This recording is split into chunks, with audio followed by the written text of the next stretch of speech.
Ya, buenas noches, profesor. Aquí junto a mis compañeros presentes, Pablo Loyola, Cristian Cancini, quien habla, Matías Fuentes, pondremos nuestro trabajo de investigación de administración de construcción.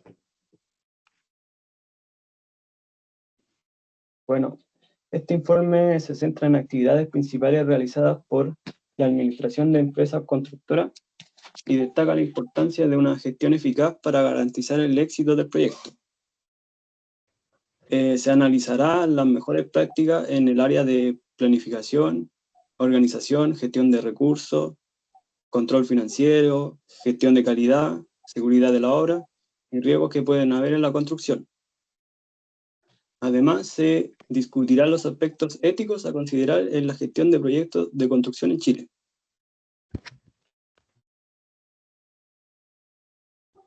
Como objetivo general, es analizar y describir las actividades esenciales de los administradores en una empresa constructora, con el fin de identificar las mejores prácticas y estrategias que contribuyan al éxito de los proyectos de construcción, asegurando el cumplimiento de los plazos, presupuestos y estándares de calidad establecidos.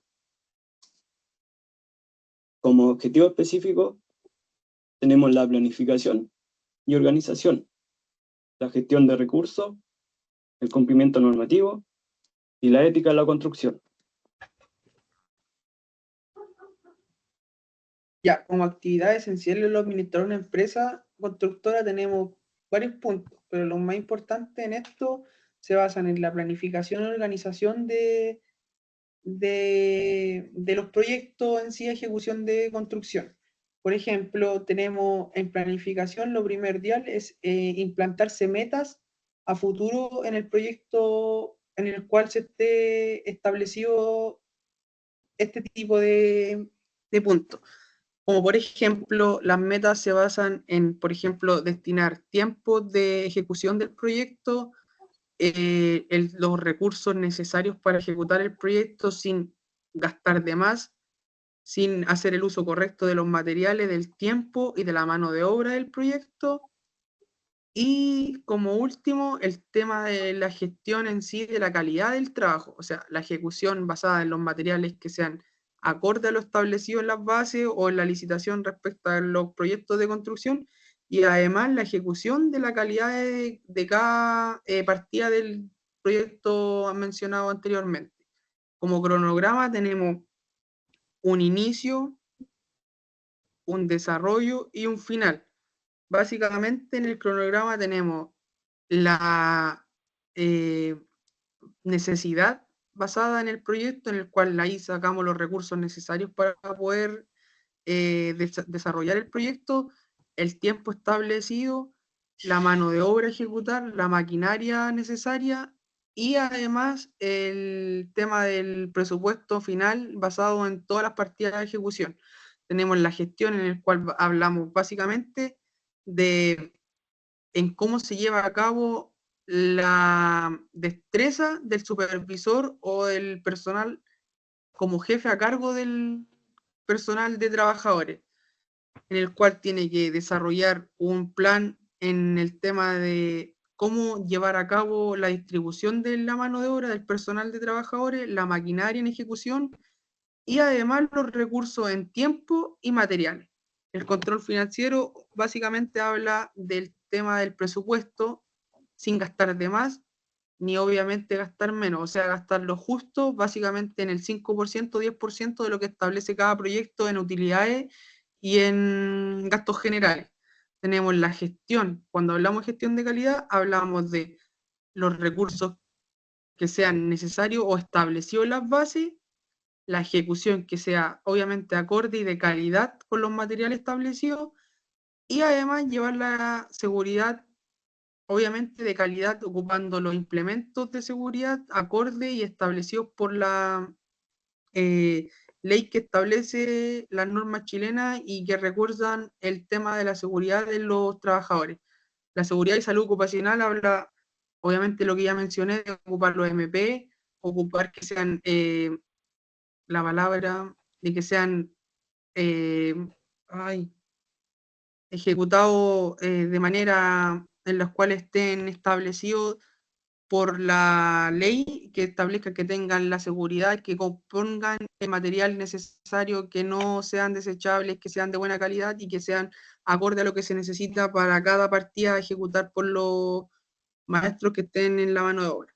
Tenemos la relación con los clientes y proveedores. Cuando hablamos de eso, hablamos de tener que regatear, buscar proveedores, buscar el tipo de material que sea acorde, que esté dentro del presupuesto y que sea de buena calidad. Por lo tanto, vamos a trabajar con hartos clientes, con hartos proveedores, y por lo tanto hay que buscar la mejor oferta económica de los proveedores en caso del presupuesto acorde a lo que tenemos en el proyecto. Y en el cumplimiento legal y normativo hablamos básicamente de respetar las leyes en las cuales construimos o nos basamos para ejecutar cada partida, ocupando las normas regionales, locales, chilenas, OGUT y el GUT. También tenemos el marco legal legislativo del cual hablamos básicamente en lo que rige cada trabajador. Como marco principal tenemos la Dirección del Trabajo, que es la que básicamente se establece todo lo que tiene que ver con la ley del trabajador, en el cual hablamos de los derechos del trabajador, como también de los ayúdenme chiquillos, derechos y deberes del trabajador, lo cual tenemos que respetar para poder llevar de buena forma la relación con el empleador y obviamente con el trabajador.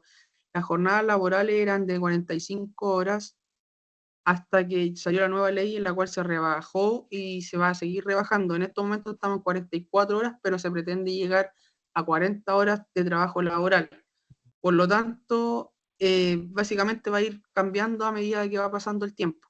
La remuneración ha ido incrementando en los últimos tiempos, a lo cual ahora en estos momentos estamos con el sueldo mínimo de 500.000 pesos, los cuales se distribuyen en 30 días, y además también tenemos la hora extra y todo lo que tenga que ver con el tema de remuneración. Tenemos los contratos de trabajo, que son varios, los más conocidos que son los suma alzada, faena, llave en mano, y si no mal recuerdo, chiquillos, ¿me ayudan? ¿Cuál era el otro?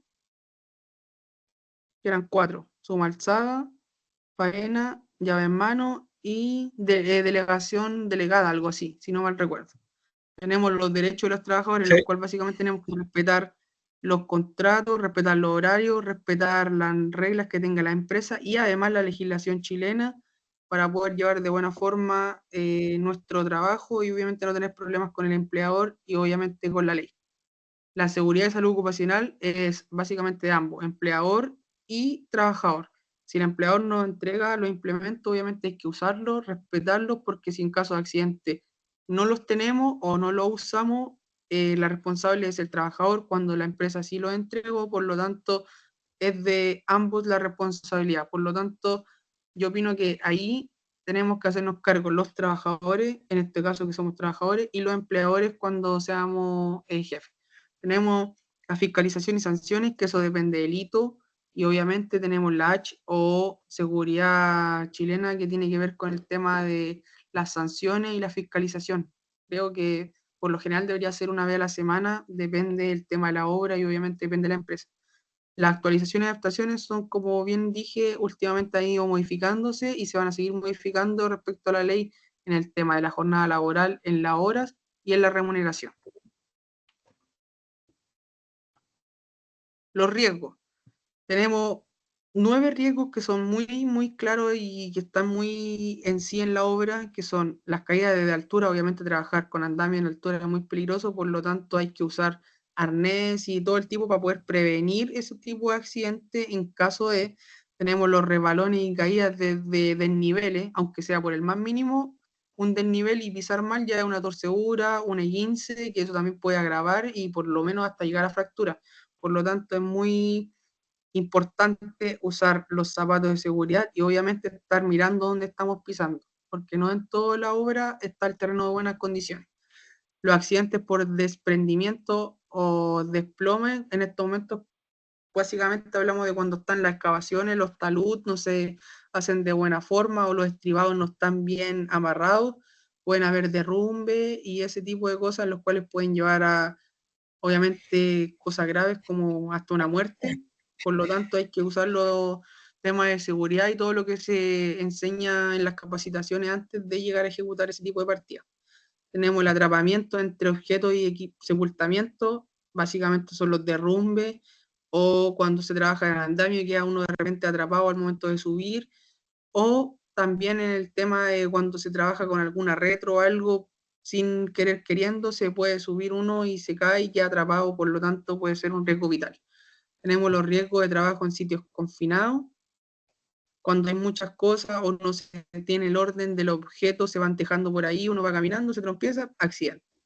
La exposición a sustancias químicas, obviamente cuando se esté usando, no sé, el galletero o máquinas que van soltando partículas, uno se expone y al no usar el tipo de, no sé, mascarilla o algo necesario, empieza a inhalar ese tipo de partículas, los cuales provocan daño a los pulmones o el mismo daño cerebral en el tema del sonido del oído y ese tipo de cosas. Accidente eléctrico, el tema de no usar los temas de la herramienta eléctrica en altura, no tener los trípodes para poder levantar los cables y que estén abajo, el tema de la humedad y esas cosas pueden provocar accidentes, los cuales sean muy peligrosos en el tema de la electrocución. Los ruidos, como decía, hay muchas herramientas que pasan los decibeles que realmente eh, son acorde a lo que la ley de la seguridad explica. 90 decibeles deberían trabajar todos, pero ninguna herramienta trabaja eso. Por lo tanto, es necesario ocupar los tapones auditivos y todas las cosas que entreguen como implemento de seguridad para el tema de los ruidos.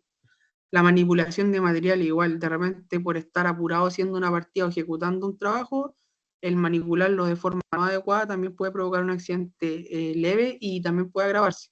Por lo tanto, de manera concreta como jefe, sería lo ideal que cuando se le entregan los MP se ocupen de la manera correcta y obviamente la primera persona que tiene que tener el autocuidado es uno mismo. Por eso se dice autocuidado. Se necesita que uno mismo se vaya autocuidando y prevenir el tipo de accidente. Como dice aquí, la prevención de riesgo en la obra de construcción es esencial para proteger la salud y la seguridad de los trabajadores. Implementar medidas preventivas adecuadas y mantener una vigilancia constante puede reducir significativamente la incidencia, obviamente, en los accidentes. Por lo tanto, como bien decía, es necesario ocupar y obligatoriamente los MP para poder prevenir este tipo de accidentes.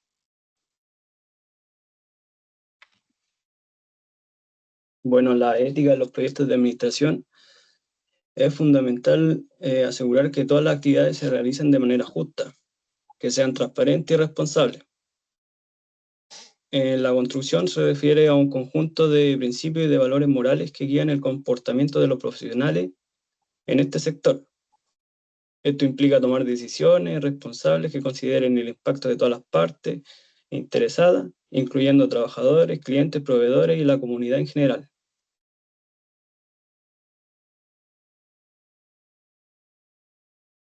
Un comportamiento ético genera confianza entre los miembros del equipo y de las partes interesadas. Ayuda a mitigar el riesgo de conflictos de intereses y comportamientos poco éticos. Además, el implementar comportamiento ético y mantener altos estándares éticos en la administración de proyectos de construcción no solo mejora la calidad y seguridad de la obra, sino que también contribuye a la sostenibilidad y bienestar de la comunidad.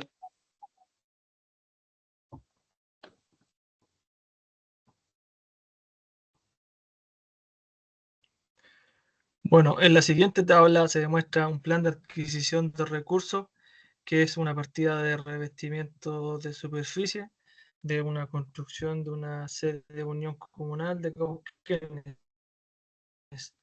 La siguiente tabla queda dividido por recursos, más materiales que mano de obra y herramientas. Los proveedores mayoritariamente son de Sodimac, demostrando también el valor de los recursos con IVA y sin IVA y el valor total del recurso dependiendo de la ubicación que requiera el proyecto, con una fecha de inicio de partida del 2 de abril del 2025, una fecha de término del 14 de abril del 2025, una adquisición de recursos del 27 de marzo del 2024 y teniendo un valor total de la partida de 800.356 pesos.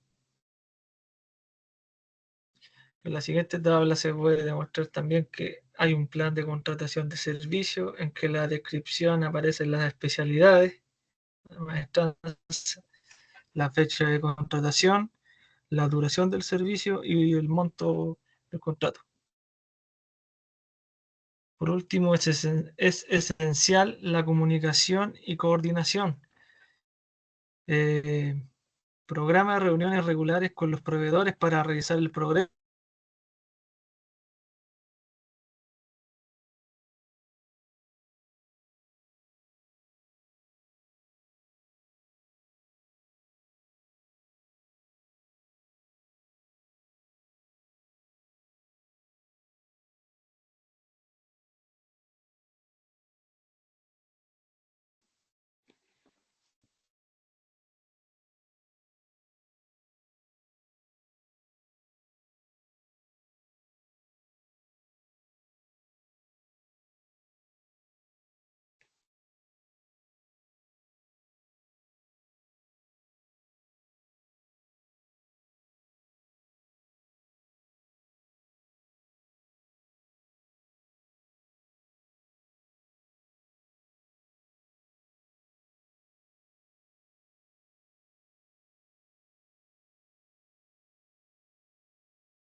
Ya, y como para terminar, para culminar como una conclusión de nuestro trabajo, básicamente era demostrar y poder analizar cada aspecto importante de lo que tiene que conllevar un administrador de una obra. Cuando hablo esto, hablo de llevar, por ejemplo, una programación, una planificación, llevar a cabo el presupuesto, los recursos, la necesidad establecida para poder llevar el proyecto y además tener la ética y las legislaciones claras en base a cada proyecto a ejecutar. En este caso, lo importante es también tener el punto ético de saber ya que hay que ocupar los materiales que sean justos, que sean acordes y no tratar de ahorrar tanto, sabiendo que la persona que va a necesitar el proyecto a ejecutar también es humano, por lo tanto hay que tener como esa ética de decir voy a trabajar con los materiales acordes, voy a ejecutar de la manera correcta, para que la persona que vaya a utilizar la vivienda en sí o lo que sea necesario en la construcción, para poder ser habitada de la manera correcta de una persona obviamente humana. También hablamos en la legislación de que se respeten los derechos del trabajador y también los deberes del trabajador, como también del empleador, ya que juntos, llevando a cabo la forma como corresponde, pueden ejecutar y obviamente llegar de buena forma a llevar al objetivo general, que es la ejecución perfecta o obviamente de mejor manera del proyecto. Y mostrar también el tema de cómo partías de un plan de proyecto, adquisiciones de materiales, de los recursos, de tratar de usarlos de la manera correcta, justa y no gastar de más. Entonces, como conclusión era demostrar y poder analizar cada aspecto eh, necesario e importante y esenciales de un administrador de, obviamente, de una obra. Y con eso concluimos nuestro trabajo. Muy buenas noches, profesor, y agradecido.